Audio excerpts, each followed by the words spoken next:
Well done, Klein. Okay, thank you guys for coming. My name is Maria and I'm a junior at Waltham High School.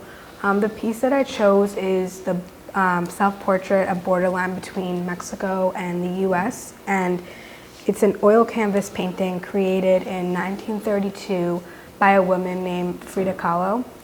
Frida Kahlo was born on July 6, 1907, and she passed away on July 13th, 1954.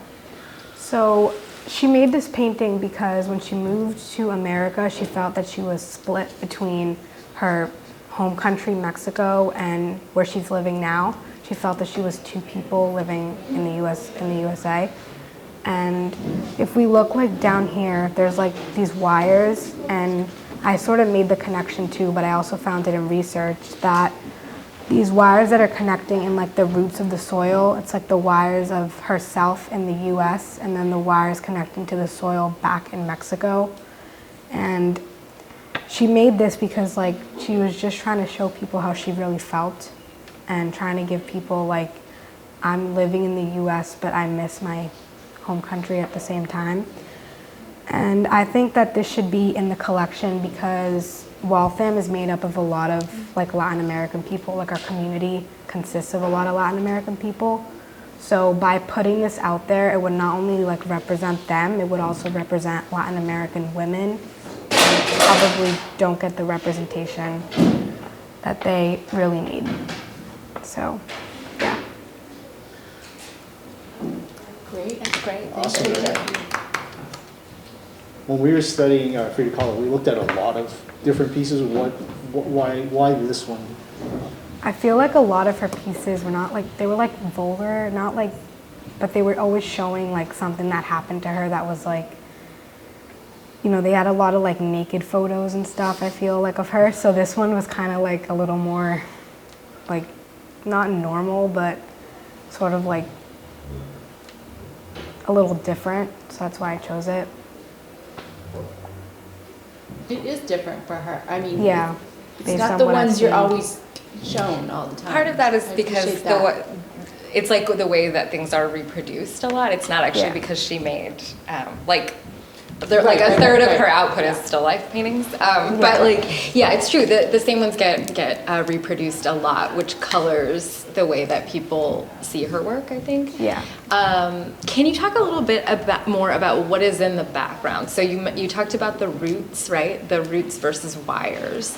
What else do we see in this picture that shows us how she's describing the U.S. versus Mexico? So in the US, we can see like a lot of building and like factories and stuff versus like on the Mexico side, we see like pyramids and like a lot of soil. And like if we look up there, it's kind of like thunder and sun, the thunder with the moon and the sun. And it's kind of like this side looks more devastating, I feel, than this side. It's kind of like Interesting. broken down. And then the US is sort of like soaring with like buildings and stuff. Thank you guys for coming and listening to our presentations today. My name is Jayani, and I'm a sophomore at Waltham High. So this is a piece done by Frida Kahlo called Without Hope, and it was created in 1945. Frida Kahlo was known for her surrealist paintings, and she was born in 1907 in Mexico and died in 1954 also in Mexico. I really like this piece. It really caught my eyes, so that's why I chose it. But she was also known for her artwork that captured her own visions and the way that she interpreted her own realities. A lot of her paintings, she painted herself in them, and it shows like her problems and the trauma and her suffrage of her life. In this piece, she painted herself in a bed, which also represents the bed that she was in after her accident when she was 18. She was hit by a trolley car, which left her seriously injured, and she had to go through many operations. With those operations, the doctors had to force feed her, and so this is where her inspiration to draw or create this painting came from. This wooden structure was the thing that her parents made to help her paint better while she was in bed after her accident, and here in the painting she used it as the thing to hold up what is forcing to feed her. She painted the food and it looks like unappetizing to show like how she felt about her being force fed. She also painted herself, only her head is shown, not her arms, almost like she's being pinned down and she can't do anything about it. She's also in the middle of nowhere to show how hopeless she felt and how she was without hope. And I think this would be a really important piece to keep in the collection because I believe that like painting should make you feel and think, and I think this is exactly what it does. At first glance, you might not understand what's happening, but the more you pay attention to the details, the more you can understand the emotions that she felt. And I feel like as high schoolers, we sometimes feel like hopeless, and looking at this, we can have something to relate to. And I think it's a really great piece. It's great. Another art historian over here. I know, right? It was a beautiful reading. Yeah. Yes. Thank you. You got me? Yeah.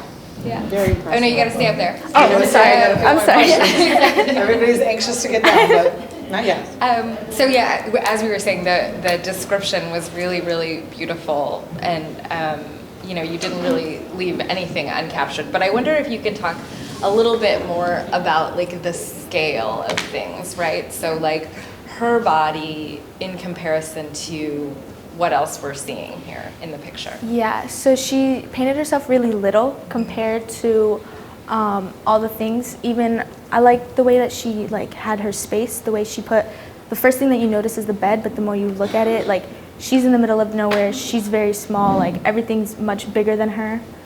And you can even see like the size of like the sun and the moon, like it's very big and like she's very small. I think it's interesting what you said about being your age Yeah.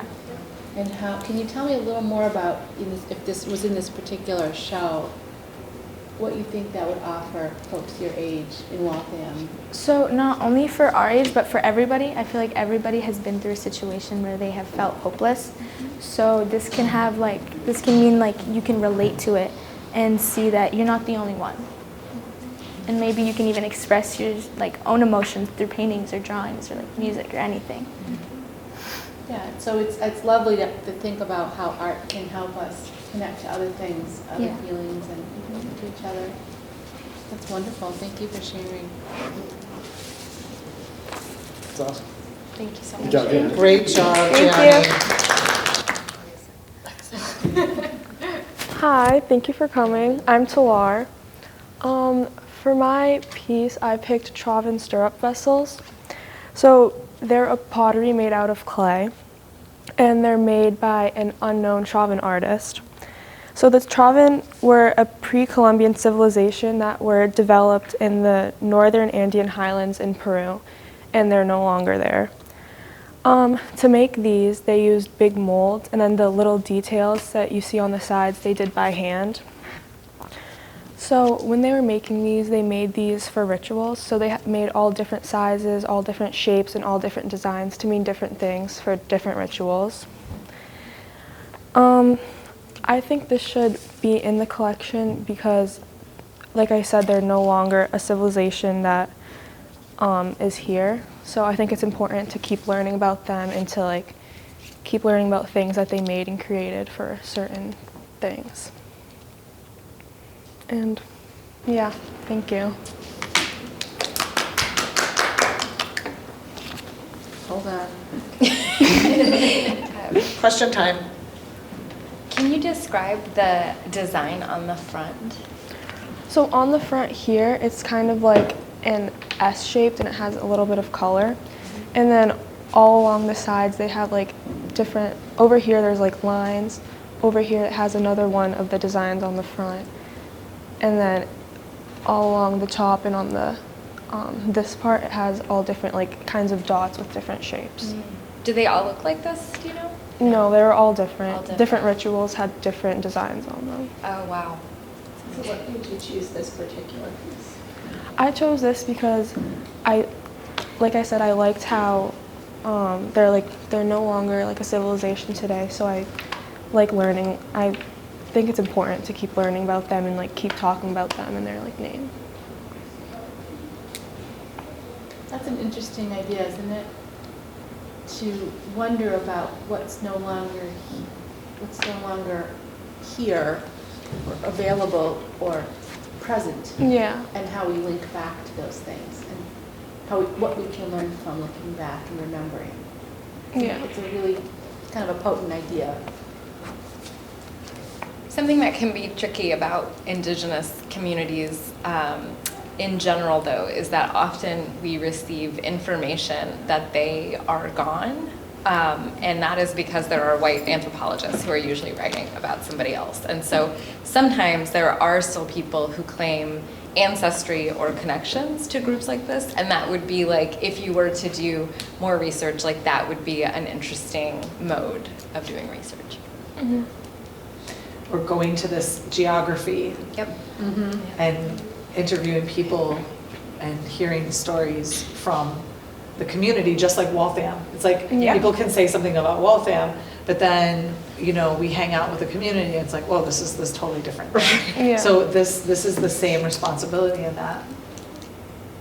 That's a very big field trip, but we might take it one day.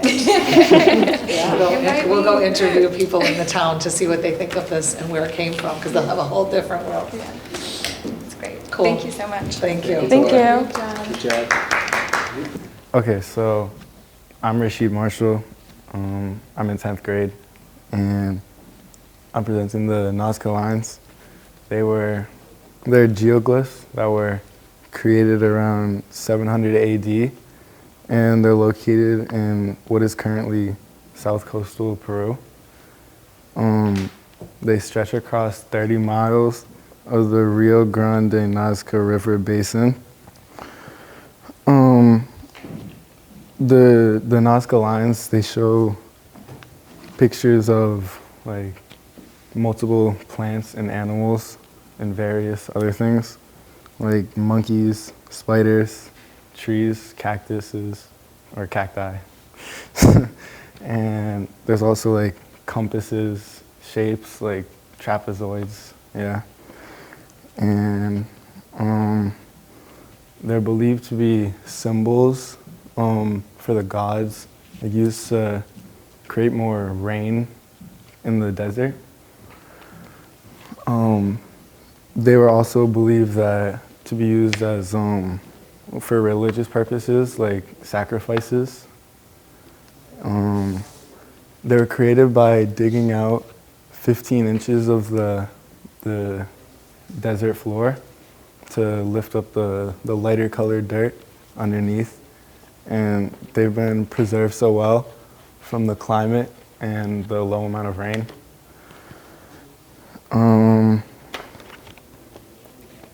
I think the Nazca lines should be chose for the collection because the Nazca people are indigenous to the land of what is currently Peru.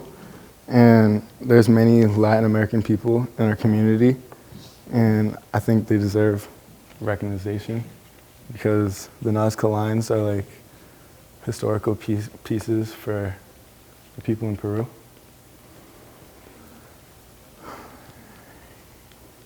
Yeah.